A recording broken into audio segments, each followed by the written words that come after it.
Ons Here Jesus Christus, Here, U het kom sterf vir ons, U het kom ly vir elkeen van ons, sodat elkeen wat in U glo, 'n tweede kans mag kry in hierdie lewe. So vanoggend, Jesus, kom vra ons deur die Logos, dat U ons sal laat hoor, hoe U saam met ons is, wanneer ons in ongemak en in stormtye van ons lewe is. Open ons ore, open ons harte, ons gedagtes, sodat ons kan hoor hoe U woord ons lei. Amen. Matteus 14, verse 22 tot 33.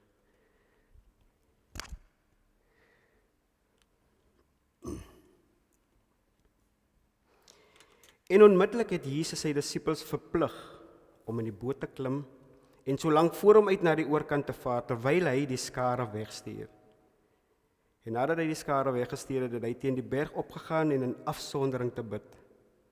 Toe dit aand geword het, was hy daar alleen. Die boot was reeds al 'n hele aantal stadion weg van die land af en is deur die golwe heen en weer geslinger, want die wind was teen hulle.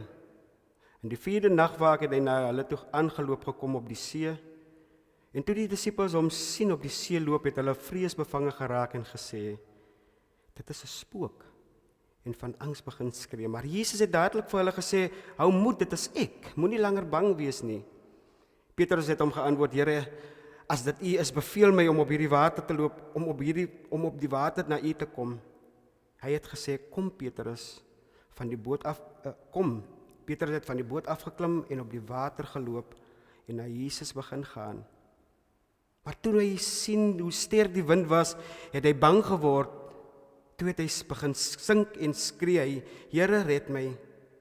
Dadelik het Jesus sy hand uitgesteek, hom gegryp en vir hom gesê, klein gelowige, waarom het jy begin twyfel? Toe hulle in die boot klim, het die wind gaan lê. Die in die boot het voor hom neergeval en gesê, waarlik, U is die Seun van God. Geliefdes gemeente, ek wil vanoggend vir U lei deur 'n narratiewe storie van my lewe. Ek het nou vir ons vir die kerkraad gesê, ons kerke is so vol teologie en akademie, dat ons soms die goeie nuus, in Grieks die Evangelion kan vertel vir die mense, wat Jesus in jou lewe gedoen het. 'n Rukkie terug, so 'n jaar en 8 maande, het ek besluit dat ek sien vir die Here Jesus Christus, en ek het gebid daaroor, en ek het gevra vir die Here, Here, ek neem hierdie besluit, omdat ek glo U saam met my stap. Ek het deeltyds gestudeer om predikant te word, en ek is toe gelegitimeer en beroep in hierdie gemeente. En ek het 2024 het ek November maand het ek bedank, en ek was Turkye toe saam met die E-kerkspan, en ek het met menigte ander leraars wat daar is gepraat en hulle gevra, ja, het ek die regte besluit geneem. En op daardie oomblik was ek soos Petrus, ek het die storms gesien, ek het geweet, as ek nie werk nie, want ek het 'n werk hier aanvaar as 'n tentmaker, so ek het nie salaris ontvang nie. En ek het my pensioen gevat en my vir 'n jaar betaal daaruit. Dink nie wat 'n Wynand sal nou vir my sê, Gerald, dit was nie 'n goeie besluit gewees nie, en ek stem saam met Wynand. Want dit het begin swaar gaan met my.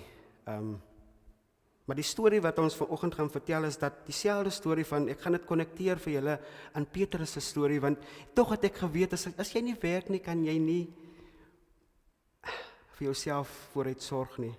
Maar ek het ook geglo, die kerk van die Here Jesus Christus sou in my kyk.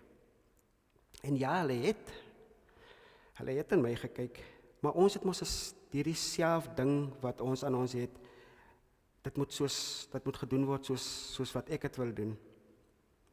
En ja, net so Het was so 'n maand terug, sê my vrou vir my, my man, weet jy, ek is so bang vir die dag wanneer jy kom en sê, ek het nou genoeg gehad, ek is moeg, ek gaan tou opgee. Ek gaan die kerk van die Here Jesus Christus verlaat en my eie ding gaan doen. En net laasweek, ek is betrokke by die kinderhuis op die Boot. Net laasweek, het ons 'n bestuurder bedank. En die voorsitter van die Boot kom na my toe en hy vra vir my, Dominee, sien jy nie kans om ons te kom help en so, dat het so uit die bloute uitgekom, want dit was nie my drome wat ek gehad om enige kinderhuis te bestuur nie. My droom is om die kerk van die Here Jesus Christus in stand te hou, maar ek het nie die denke gehad dat die kerk van die Here Jesus Christus is nie net hier nie. Kerk van die Here Jesus Christus is in jou werk, kinderhuise, skole, ouerhuise, hospitale, tronke. Dit is waar die kerk van die Here is. En ek staan vandag hier so as die nuwe bestuurder van die kinderhuis, waar ek weer vandag vir my vrou en vir my dogter en vir my kleinkind trots mee kan provide. Geld, somtyds julle, as jy dit nie het nie, raak dit jou karakter, raak jou menswees, veral as jy 'n provider is van 'n huishouding. En sommige plekke moes ek nederig wees, maar dit is wat, as jy dit nie meer het nie, wat die Here vir ons kom leer om humble te wees, wanneer 'n mens, en nou ek dink ek gaan heel anders te wees, nou van nou af vorentoe, en nie net nou wanneer ek weer 'n inkomste het, humble te wees nie, maar teen alle tye humble te kan wees. En vanoggend is ons tema, soms twyfel ons. En dan skryf ek is mos ek hou van op my preke neerskryf julle. Daar is oomblikke in 'n mens se lewe waar geloof, wat dit nie maklik is nie. Soos wat ek genoem het, dit is maklik om te glo wanneer die storm stil is. Dit is maklik om te bid wanneer die salaris inbetaal word. Dit is maklik om God te loof wanneer die dokter sê, die kanker is in remissie, jy is weer gesond, en jy kan weer aangaan. Dit is maklik om te sing wanneer die kinders gesond is en die huwelik gelukkig is julle. Maar wat van wanneer die storms begin woed? Wanneer ons nie meer ons rekeninge kan betaal nie. Wanneer die dokter sy kop laat sak en hom oplig en die woorde aan jou te kom toesny dat jy 'n ongeneeslike siekte. Wanneer jou kind verslaaf raak terwyl hy studeer. Wanneer jy alleen sit nadat iemand naaste aan jou gesterf het. Wanneer ons as gemeente wonder oor die toekoms van hierdie kerk. Dan kom die vraag, Here, waar is U? Waar is U, Here? En dit is presies wat Matteus 14 hier vir ons wil kom voorhou. In die eerste gedeelte wat ek wil aanhaal en oor gesels is oor, soms is ons in die storm omdat ons aan die Here gehoorsaam was.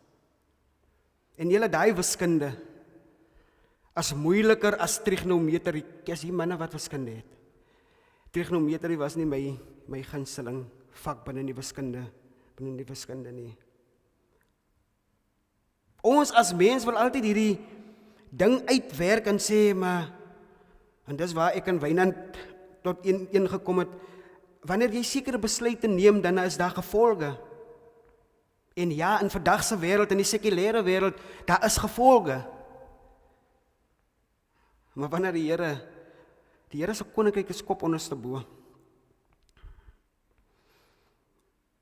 En as jy nie omgang het met die woord van die Here Jesus Christus, jy gaan julle nooit verstaan nie. Nie eers ek verstaan dit nog ten volle nie. En is iets wat my tref, die disippels, hier een storie in Matteus 14, die disippels was nie in die storm omdat hulle ongehoorsaam was nie. Hulle was daar omdat Jesus hulle gestuur het, soos die teks vir ons sê.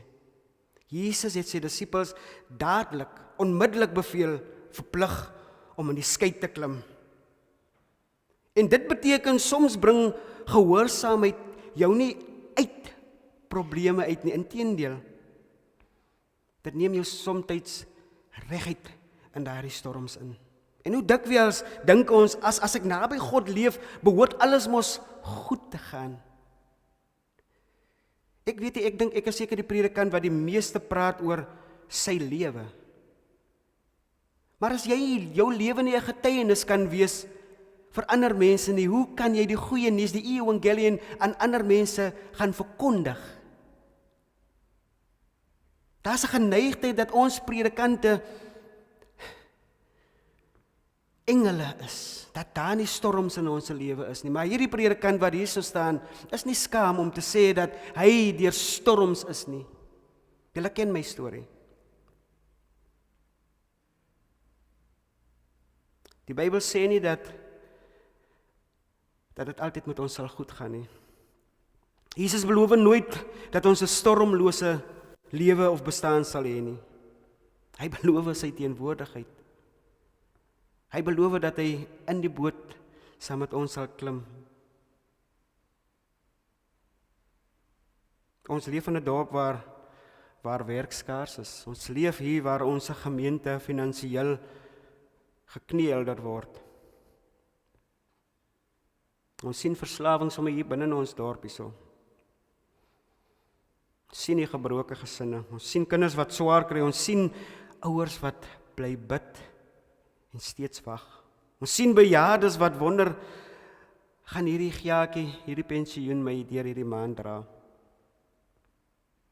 Soms vra ons, Here, hoekom?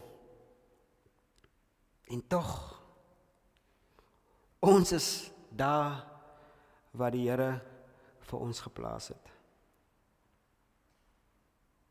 Hierdie teks is vir my so diep, en ek het dit nog nooit so gelees nie. Hulle sê, hier's ietsie wat ek raak sien, Jesus bid terwyl die disippels worstel.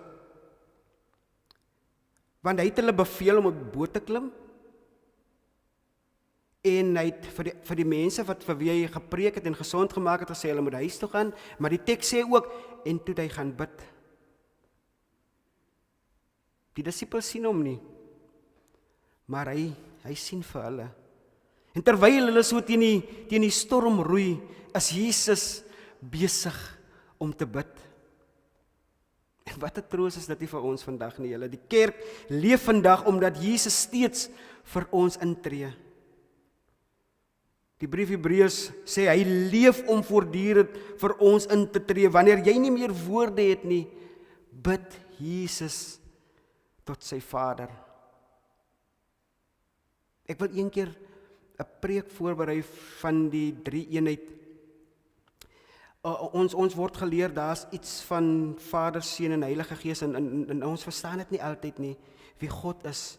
Hulle noem dit die perikerose, as hierdie dans van die drie-eenheid waar die Here so inbeweeg. En hierdie laat my dink aan die Seun wat na die Vader bid vir ons.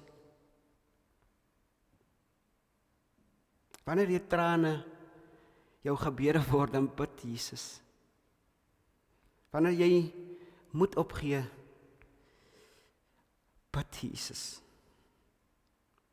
Ons dink dat God ons vergeet, maar ek kan julle waarborg dat dit nie waarheid is nie.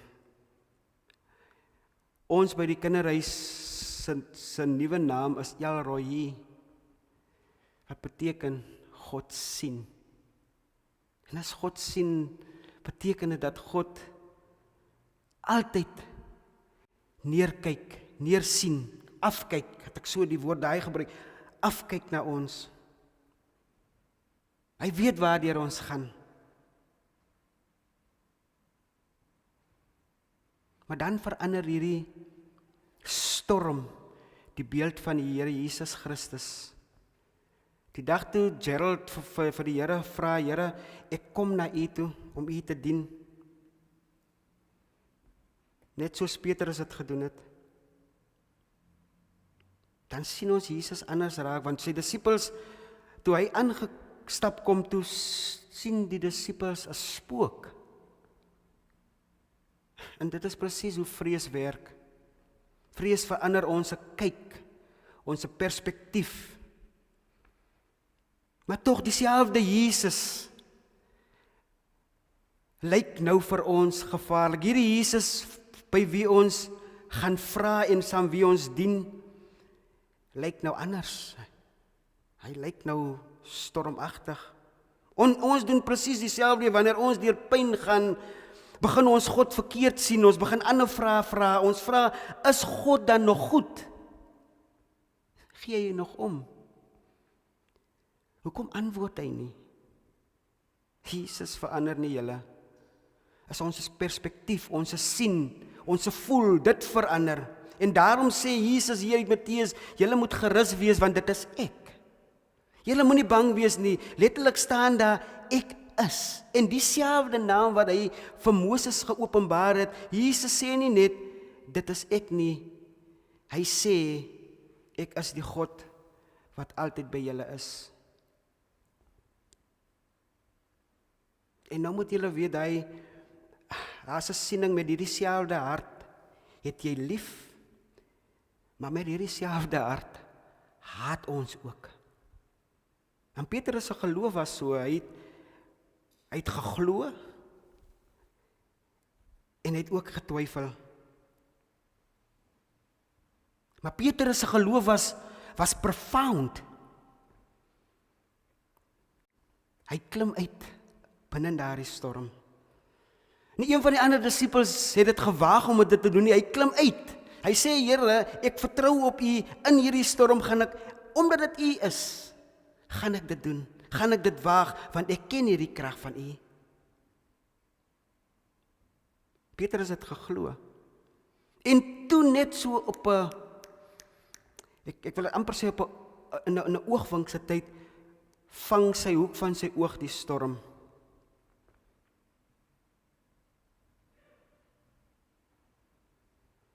Hy begin kyk na die wind. En dit is belangrik om te verstaan, dat toe Petrus uit die boot uitgeklim het, was die storm daar. Niks het verander, die storm was daar, die golwe was hoog, ek kan my net self indink, toe hy die boot uitklim, ek weet nie wat het deur Petrus se kop gegaan nie.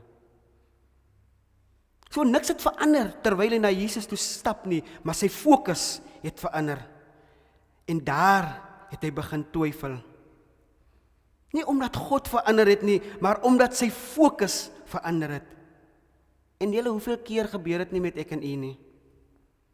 Ons kyk meer na, ek weet nie wat by die munisipaliteit aangaan nie, ons kyk meer na die politiek, ons kyk na die misdaad, ons kyk na die diagnose, ons kyk na ons bankstate, familieprobleme, as wat ons na die Here Jesus Christus kyk. En dan sink ons. Dan sink ons emosioneel, nie noodwendig fisies nie, maar innerlik. En dan kom hierdie mooiste gebed, en ek het nooit gedink dat Petrus eintlik op daardie oomblik gebid het nie, maar dit is wat gebeur wanneer ons in moeilikheid kom. En hy bid nie 'n lang gebed nie, hy sê net, Here, red my. Sjoe. En dit was genoeg vir die Here Jesus Christus. God luister nie na lang ingewikkelde gebede, sodat jy jouself wil kan voorhou as hierdie perfekte Christen nie. Hy luister na afhanklikheid van ons harte.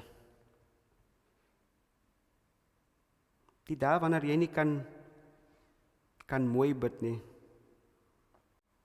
is verstaanbaar by die Here. Want die Here sê, hy verstaan. Hy verstaan ons trane. Hy verstaan daardie stilte wanneer ons vra en daar gebeur niks nie. Hy verstaan daardie diepe sug wat ons het wanneer niks gebeur as ons vra vir die uitkoms nie. Hy verstaan ons gebroke harte en dan Wanneer ons vra, in die teks verskyn die woorde dadelik, onmiddellik, verskyn Jesus weer. Jesus wag nie totdat Petrus eers sy les moet leer nie. Die mens is so geneig om te sê, maar dit is deur sy eie toedoen en late. Hy het mos die keuse gemaak om dit te doen wat hy wou gedoen het, of sy. Dis hoekom ek sê, die koninkryk van die Here Jesus Christus, die manier hoe Here Jesus Christus dinge doen, is anderste as hierdie sekulêre wêreld. En dit is moeilik om 'n ambassadeur van die koninkryk van die Here Jesus te wees. Is moeilik.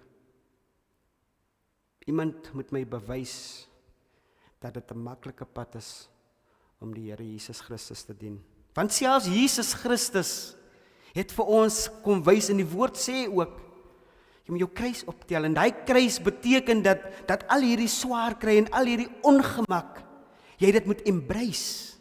Jy moet dit toeëien, want dit is joune. Hy het vir ons die voorbeeld kom loop, en hy het ons voorkom hou die voorbeeld, hoe om te wees. En toe Petrus uitroep, toe red die Here red hom dadelik, en dit is genade, en God red nie perfekte mense nie, hy red mense wat na hom roep, en dit is hoekom hy, wanneer toe hy op die aarde gewandel het, nie by die vooraanstaande manne gaan eet nie, hy het by tollenaars gaan eet, sondaars. Julle vandag se boodskap is amper hierdie wonderwerk is nie dat Petrus op die water geloop het, die wonderwerk is dat Jesus hom nie laat sink het nie. En dit is die evangelie, dit is die evangelie. Ek word nie gered omdat ek 'n dominee is, omdat ek hierdie perfekte Christen is wat elke Sondag kerk toe kom nie, omdat ek hierdie Christen is wat omsien na my medemens nie. Ek word gered omdat God my verlosser is.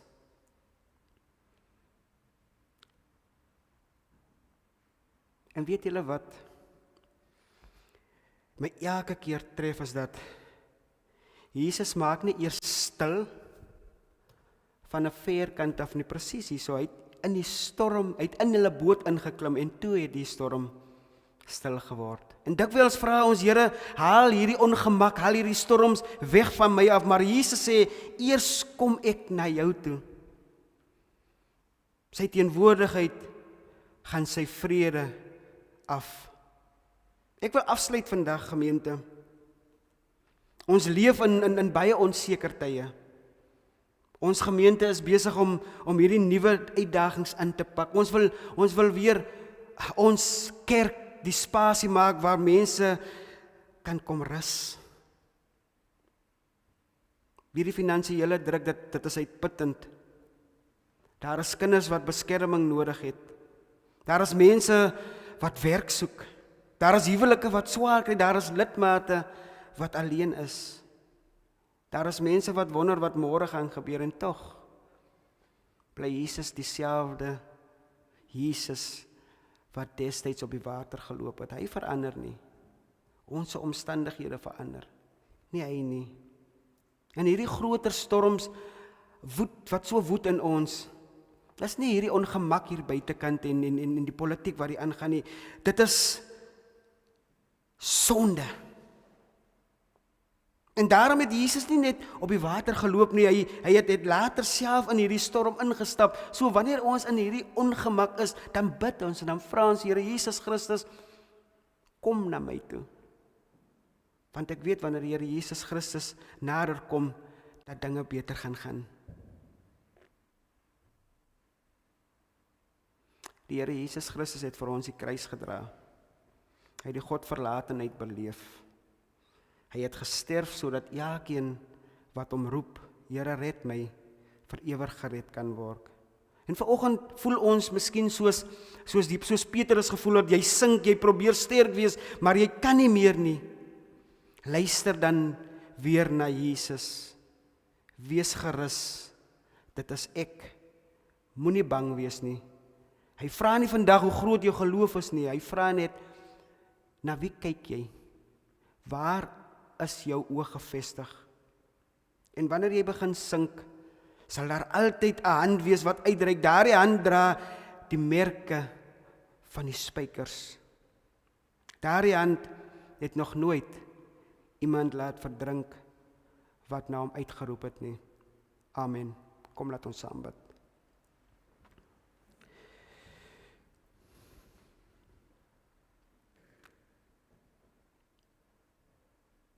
Here Jesus, ons bely dat ons dikwels soos Petrus is. Ons begin met moed, maar wanneer die golwe hoog word en die wind sterk word, dan raak ons bang en dan begin ons twyfel, Here. Vergewe ons wanneer ons meer na ons omstandighede kyk as na U. Dankie dat U steeds na ons toe kom in hierdie storms van die lewe. Dankie dat U steeds sê, wees gerus, dit is ek. Moenie bang wees nie. Dankie dat U U hand uitsteek wanneer ons sink en dat U ons nooit los nie, Here. Ons bid vir elke lidmaat van hierdie gemeente. Vir die wat siek is, vir die wat treur, vir die wat finansiëel swaar kry, vir ons kinders en ons jong mense. En vir elke gesin wat deur moeilike tye gaan. Here, gee ons die geloof om ons oë op U gefestig te hou.